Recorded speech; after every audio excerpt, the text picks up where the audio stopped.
ও সম্প্রচার মন্ত্রণালয়। ওনাকে সামনে রেখে আমি যে কথাটি বলতে চাই যে আপনি যে উদ্যোগ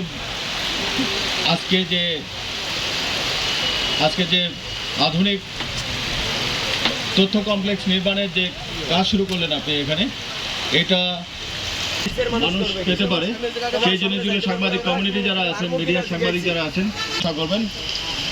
এটার মাধ্যমে যেটা হবে যে আমাদের তথ্য ভাণ্ডার বলতে যেটা বলা হচ্ছে যে তথ্য আপডেট হয়ে যায় এবং তথ্য কমপ্লেক্সের যে সেবা যেগুলো আছে সেই সেবাগুলো আমাদের এই এলাকাবাসী তারা সবাই যাতে এখানকার অ্যাক্সেস নিয়ে সবাই যাতে উপকৃত হতে পারি, এলাকা যাতে উন্নত হতে পারে, সে আশাবাদ ব্যক্ত করে আমার বক্তব্য শেষ করছি। আসসালামু আলাইকুম।